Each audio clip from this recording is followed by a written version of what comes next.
since you've made it this far in this part 2. I'm going to continue where I have left off about the church and God not being in people, why the world is the way that it is. It is not the outside that you need to put within you. It is the inside of you that needs to be manifested in the physical world as to who you are. If you need to be told what to do and who you are, you don't deserve yourself. If you need to be guided to the light for the rest of your life, you don't deserve to even put a label on your life. If you have no control over your idea, your focus, and your relationship with your perception of God and life beyond, you are not in a position to even get close enough to understand anything concerning the next life or a higher power, because you are negating you. The trick of the church is a stepping stone, ladies and gentlemen. It is a stepping stone as a classroom for you to learn what directions you choose to go. Did you hear what I said? Choose. Not demanded by hellfire and fear. Not forced because some pastor said that you are a sinner. Come to church on Sunday. You are a backslider. No. Not because grandma and grandpa and daddy and mommy kept pulling you into the church and now you're satisfied. It's almost like this. You get beat up by the bully and you start liking it. And then you start doing it for the rest of your life. What a psychology. But it's true. It happens. You're guilty of it. I was. Until I started learning. You know what happens when you go to the church for a while and you begin to read books and study in the library and live your life as you should normally, not in fear, but as a natural, normal individual. Okay? You won't need church anymore because you value yourself and you know the difference between wrong and right. It's already within you. You have leveled up to the next stage of who you are supposed to be, an individual. That's right.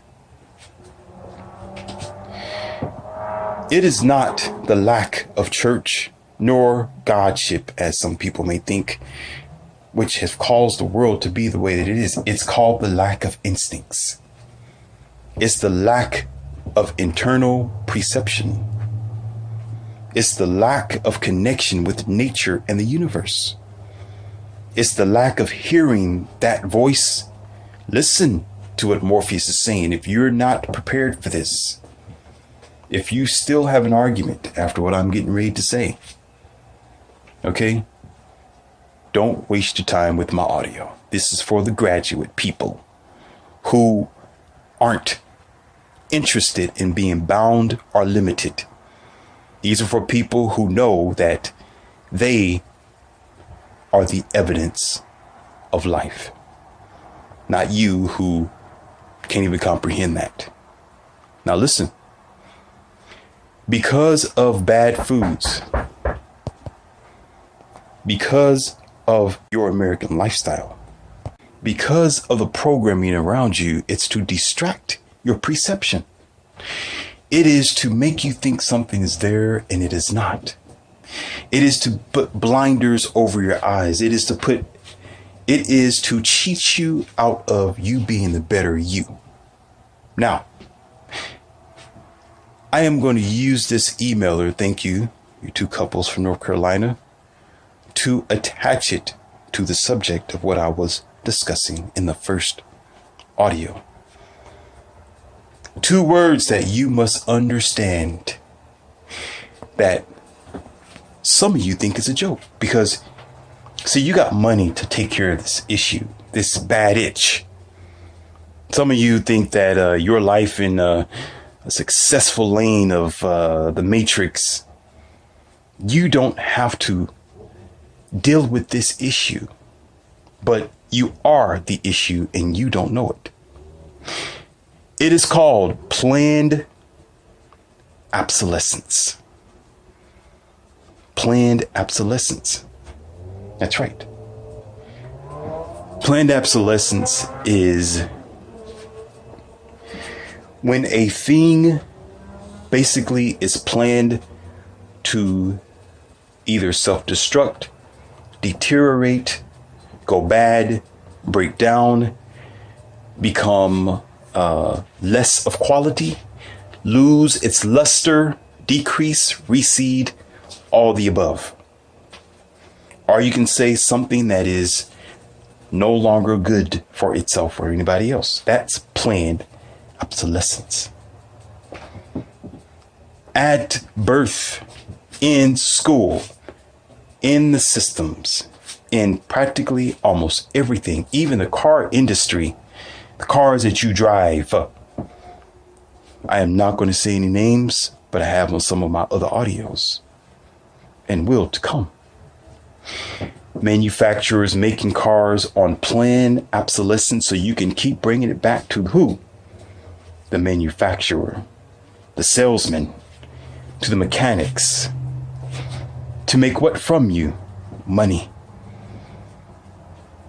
So when you have your money, for those of you who are thinking that you are well above this problem, okay, because you can go buy your mechanic, you can buy a new car, drive it for a few years and give it back. No need to own it. Or whatever payments that you might spit out by buying these expensive luxury vehicles don't mean a thing to you. So planned obsolescence, it's hard to comprehend when you have the pillow that the Matrix have given you, so you don't have to suffer as much. You can buy your way through life and go ahead and allow the orchestration of the Matrix to parasite off of you. You got enough money to handle it, so what? I buy a Porsche and they can do as much work on it as they want to, no matter how many times they got to pull the engine out of this car. It don't matter. But what you don't understand, my American people, that the reason why, going back to the beginning, I do what I do is to avoid the plan of obsolescence. I go against that. I want you to have longevity in your marriage. I want you to have longevity in your life. I want you to have longevity enough for your kids so they can benefit for their future. That's why it ties in through these two emailers, the one that I've spoken about in the first audio. We don't know that we're living in a planned obsolescent lifestyle. It's in your food, which is genetically modified organisms. That's GMOs, monosodium glutamates. Your lifestyle, always sitting behind a computer, never going out for a walk in nature, scared of nature, getting your hands dirty, always in the house, always in front of the smartphone and the tablet, unless you're not listening to me. That's an exception to the rule. You're learning something. You're pumping iron with your brain. But when you get done, go for a jog. Morpheus's recommendations. So during this planned obsolescence, you will consider your question to be, is it the churches or the lack of God in man? Is it? You would ask me. No, I would say. Because again, you are in a system of planned obsolescence. That means you can go there all you want to, but you're not getting the fruits of reality as you should. Let me give you an example. I always do. Let's say that we are in a party, right? And they're selling alcohol and I want to get geezied up. I'm really ready to have a good time tonight. I want to party. Just enough to feel good, where I'm wobbling to the bar and stumbling and a little bit wobbling back to my seat, where I have to sit down for a few minutes to catch my balance. Okay, I'm ready for that. So we are both sitting at this, we're at the party, but we're sitting at the table. And they bring the drinks out. Now, check this out. This is church, for example. Just listen. You are seeking for that ultimate tipsy. You're seeking to feel good tonight. You're seeking to really get the core in. Okay? So for me, I go to a different bar. I'm Morpheus. I go outside where you are and I purchase my drinks that's in the hallway. The legitimate good stuff that nobody really goes over. So I'm going over here. I get me a bottle and I'm feeling good. Come back, sit down. I got a smile on my face. Okay. You're looking at me. You jealous. And okay, I'm going to get something to drink too. You get up and you go to the bar that's in there. Okay. And what happens is it's watered down. That's right. So you have to keep drinking, and keep drinking. And you're not getting fulfilled. You're still sober. Like, what's going on here? It's like drinking water. I don't feel anything. And here I am laughing. I'm smiling and gleaming at you. And you just, oh man, what's going on? You okay, Morpheus? I'm fine. I'm feeling good right now. You ain't. Okay. And not only is your drink watered down, there's something in it that makes you want more of it, but you're not being fulfilled as you should. Okay. So the party ends and I'm feeling good. I'm well off. I can't take another drink. Okay. I had a good time. You didn't. Okay. The drinks, you had about 9 or 10 different drinks and you still just about close to sober as sober can be. As if you had like just one drink. But you say you need to have more.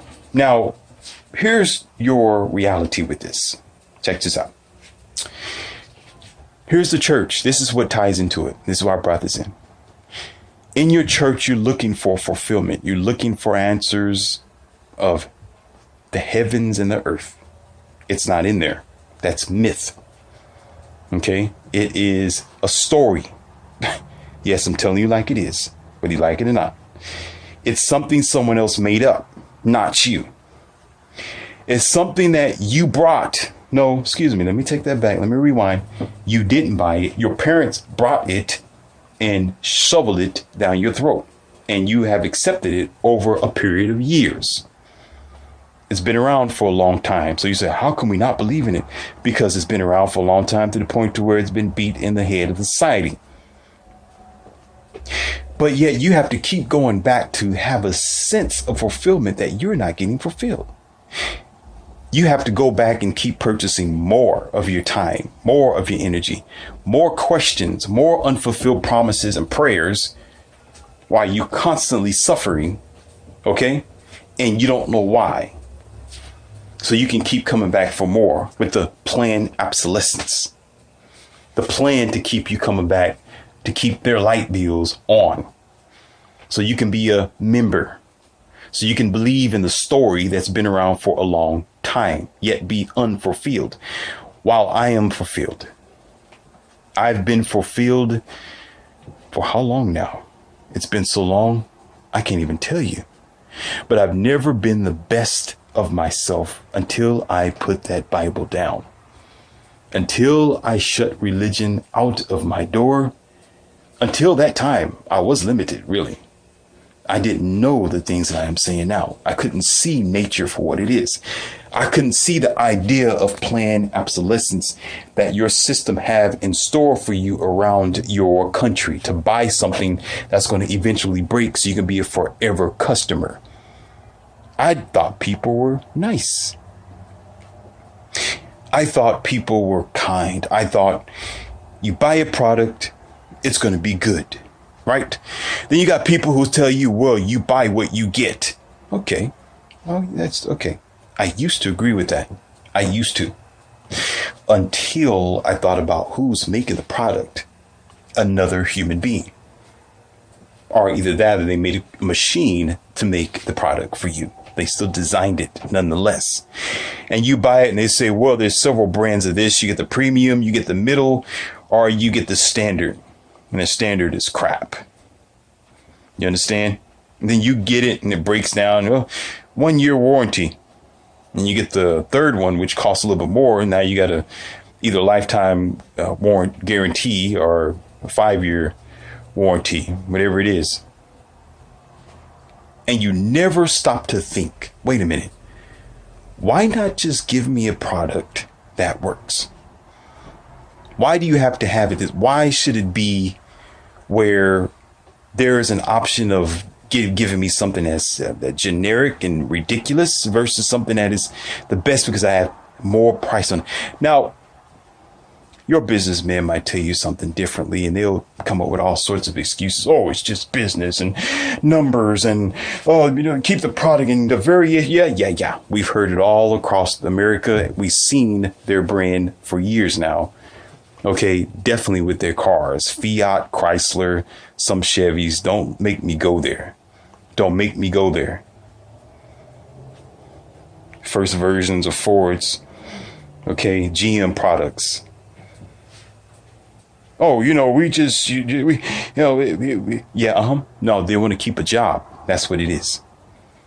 And how do Mr. Smith keeps his job on you?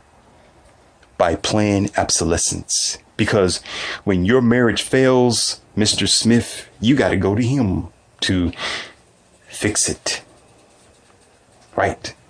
When your heart's not right in your mind, it's just your mind, not your heart. When you think your heart's not right, when you think something's wrong in your life and you can't find your way and you need a prayer, you need some man to lay his manly hands on your forehead to make you think that you feel better, which is a pastor. And you go to him, you go into Mr. Smith. Why don't you lay hands on your own head if you are a child of whatever God you think you are? Lay your own hands. Heal yourself. Wait a minute. Morpheus didn't say that. Yes, he did. Because guess what? Let's pump the brakes. I got you now. I got you now, Neo. I got you where I want you. Now you can't move. Sit still because I'm going to show you something. Now, you will see the mirror bend before your face. Now you're going to see what I see. Now I can call you Morpheus. Check this out.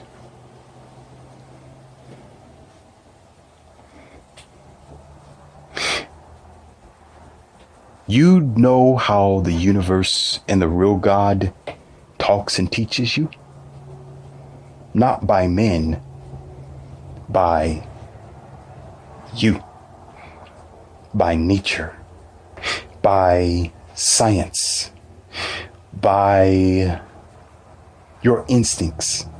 That's right. By knowledge and learning of the life around you. That's how it operates. I'm not saying that the computer geeks and those who decided to go to college and leave it with 5 deep degrees that you can never explain or pronounce. No. I'm talking about learning from knowing yourself, knowing what conditions caused it. Like, for example, you got a simple headache because you haven't gotten enough sleep.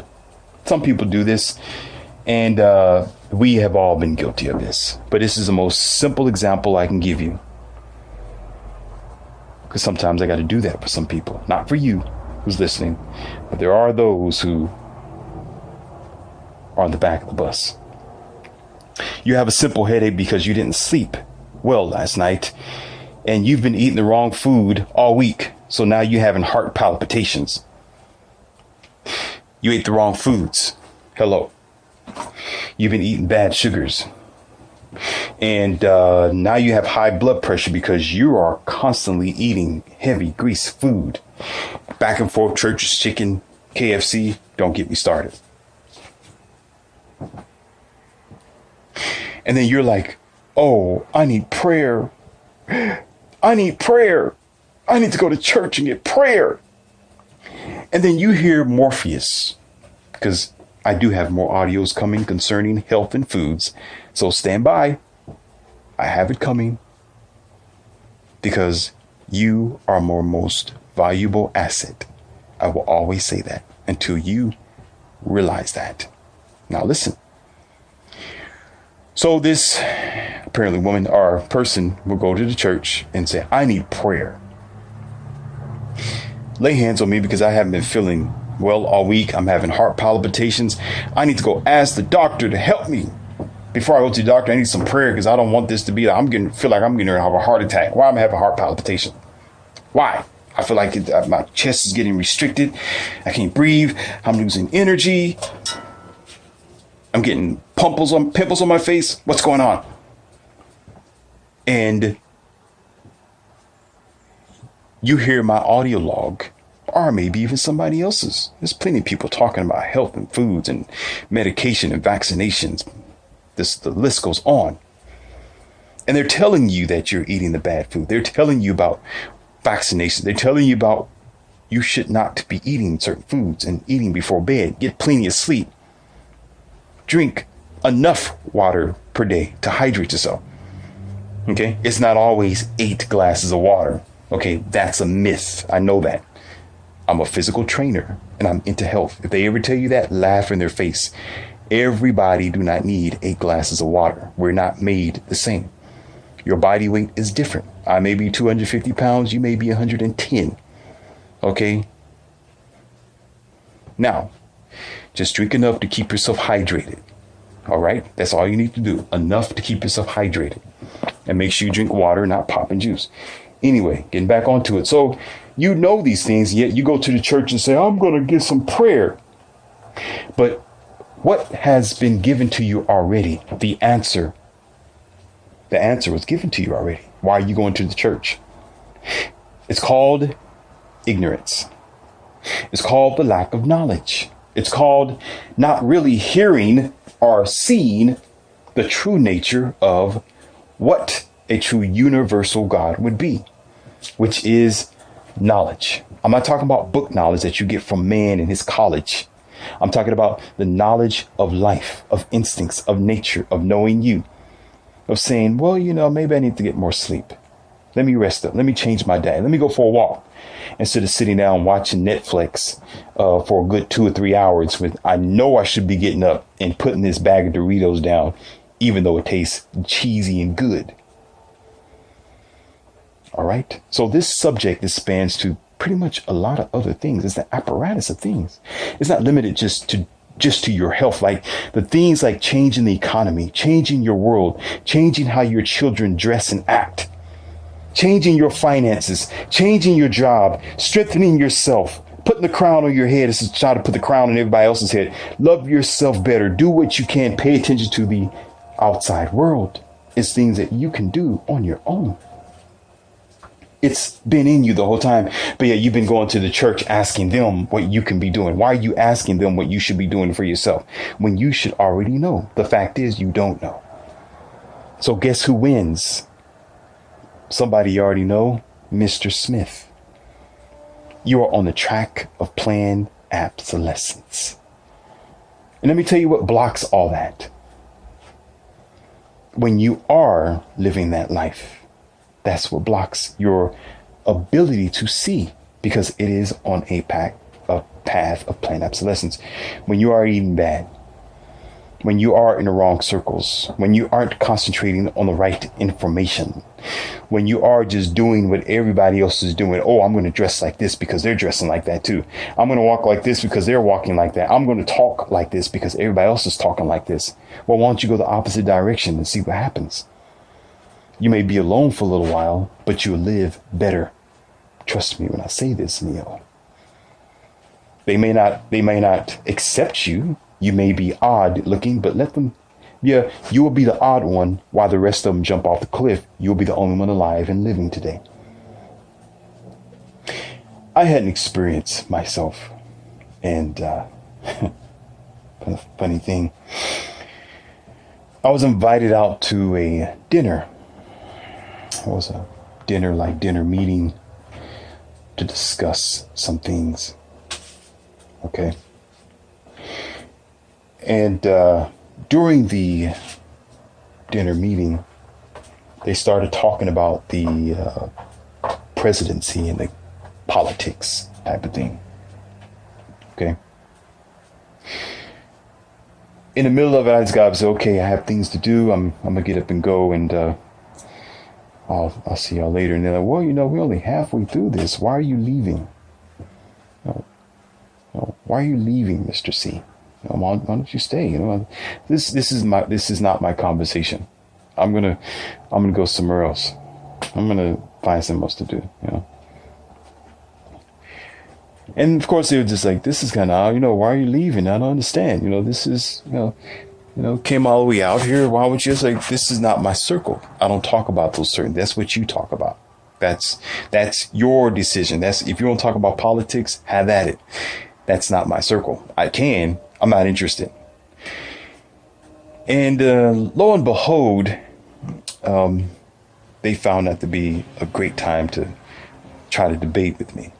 And I'm not the debating type, but I will stand there and fold my arms and listen before I throw the facts at you.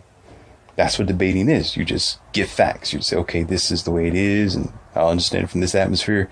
No need to argue, but you do have to have, when you debate someone, you have to have valid points to validate that a person is wrong. You don't get emotional. If you say, I don't understand, if you say what you said is wrong, you have to back it up with because blah, blah, blah, blah. Okay. Not because of the way you said it, not because of what you're saying. Okay. Not because of your content, whatever it is. No, you got to, if you're wrong because of blah, blah. So I'm sitting there and I got my arms folded. And he said, well, politics isn't your thing, Mr. C, but you're talking about everything else. How can it not be your thing? And it's one of the things that are making the world go round.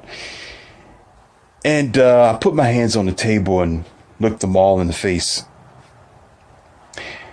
I said, it's kind of funny how all of you are sitting here as pretending to be intellectuals, but you're puppets. They got quiet for a moment there. Face got a little slack. I can't believe he said that. Yeah.